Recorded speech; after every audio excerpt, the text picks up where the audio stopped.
8countnews.com, Peter Czymbor here with a man who the New England region has known as a prospect since he turned pro in January 2008, and the country just might know it this Friday as he makes his national TV debut on ESPN. I'm talking with Worcester's Edwin Rodriguez. Edwin, we're here at Manfredo's gym. You're preparing for your national TV debut against George Armenta. Just a few days out from the fight, how do you feel? Oh, I feel great. I've been working for 14 weeks now for this training camp because my last fight got canceled. So we didn't take no time off. We just kept, preparing for this fight, and we're ready. George Armenta, his record states that he's a rather durable guy. Had kind of a 5-year layoff in the midst of his career, but has gone the distance with some good fighters, including Saku Powell, who's fighting in the main event on ESPN this Friday. What do you know about him? I know a lot about him. He's a tough Mexican. He comes to fight. He never been down, and he's a tough fighter. But I think that his greatest strength is his weakness as well, because he just keeps coming forward, and it's easy to pick him apart. But at the same time, he has a good chin, so I'm gonna have to work the body to be able to get him out of there. So you think he has a style that might be tailor-made for you? Will come towards you? You don't have to find him. Definitely. I mean, he has a style that is going to be a good fight in TV, regardless, because he comes to fight and I come to fight, so it's going to be a fight, and I'm going to test him in different levels. We have a couple of different game plans, and we're going to exploit those mistakes that he makes. I'm guessing that you have seen some tape on him based on your assessment of him as a fighter? Yes, I have seen a couple of his fights, actually. I saw him fight against Saku Powell. And like I said, he's just a tough guy. He takes everything to the head. I feel like his body hasn't been tested, and Saku Powell had him hurt a couple of times, but he didn't know how to take advantage of it. And when I do get him hurt, I will get him out of there. Now, this is a guy, like I mentioned, had a 5-year break in the midst of his career. Since coming back from that 5-year break, he has gone 1-1 in his most recent fight. He dropped the decision to another unbeaten prospect out of the Maryland area named Mark Tucker. I mentioned he's never been stopped. Is a knockout something that is a goal of yours? Definitely. I mean, fans love to see knockouts, and I'm here to work hard to give them one. And I'm not going to go in there looking for it. In a way, I am looking for it, but I'm going to set it up with combinations, and I'm going to work behind my punches.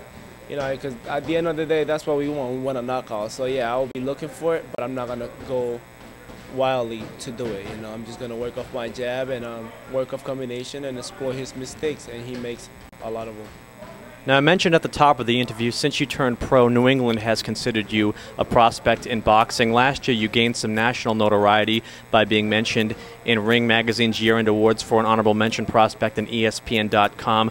A lot of the fans are going to get to see you for the first time this Friday night on ESPN. If there's one thing people don't know about Edwin Rodriguez yet, what do you hope they find out this week? I work hard. I have a lot of dedication, and I'm working hard to become a champion, and this is the first national TV, so I'm here to stay, and I'm here to look impressive against Armenta, and the mission is to knock him out because nobody else has been able to do it, and that's a way to make a statement that I'm a true contender. Now, this is your national TV debut. It's your first time fighting in front of the nation, but it most likely will not be your last. There are already tentative plans for you to fight on a Showtime Showbox card in April. When do you think you can make the jump from prospect to contender, and do you think that's something that can happen this year? Definitely. I think that could happen, by the end of this year. We're trying to set ourselves up to be in the top 10 to be able to be ready to contend for a title for mid next year. And I'm ready. I'm working hard. I'm improving in every fight, and we're ready to move on to the next step. Now, you've been touted since you made your pro debut by your handlers as the future of the middleweight division, yet you've been weighing in usually between 162 and 168 pounds for your fights, so you haven't made the middleweight limit just yet. This week you stated that you plan on staying at super middleweight for a while and can get down to 160 for the right fight. When you do ultimately challenge for a title, as you hope to do, what weight division do you think it will be in? I think it will be a middleweight, but you never know. I'm still young, my body's still growing.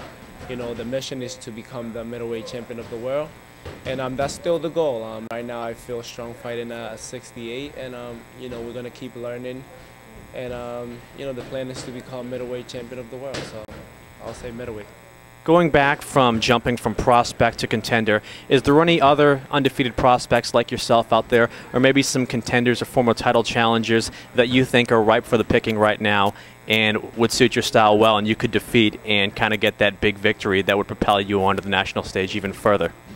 You know, I'm very comfortable and I work really hard. So, you know, anybody out there up and coming, I think I'm good enough to, you know, compete, and not just only compete, but beat those guys. And now, I'm not going to sit here and mention any names, but, you know, I'm ready to fight the best. So I'm here, so, you know, whatever. Well, once again, this Friday, Edwin Rodriguez makes his national TV debut, ESPN's Friday Night Fights, taking on George Armenta. And one last question before I let you go. Teddy Atlas, the color commentator for ESPN, also a well-known trainer, brought Michael Moore to the heavyweight championship of the world in the mid-'90s. Very critical and sometimes very constructive criticism he offers to unbeaten prospects and guys such as yourself. You looking forward to what he has to say? Oh, I'm definitely looking forward to that, because, you know, I'm gonna, you know, sit back and learn from it, and you know, go back after I win the fight, go back and see what mistake am I making, because he does know boxing. I think he overuses it a lot, like he, you know, I mean, instead of, you know, saying the good things about the fighters, he says the bad things. But at the same time, you know, I mean, it is a mistake that they're making. So instead of criticizing him, I'll just go back home and, you know, study and listen to what he says. Because I listen to the man a lot on Friday Night Fight, because I got the boxing game. So I know all the comments he makes. So I'm ready. And, you know, it makes sense. So I just go back home and study it and take what I can from it and be a better fighter. So he knows all the Teddy Atlas sound clips from the EA Sports Fight Night game. Edwin, pleasure having you here. Unbeaten prospect Edwin Rodriguez. Check him out this Friday night on ESPN. Edwin, thank you. Thank you for having me. ACON News is the bomb.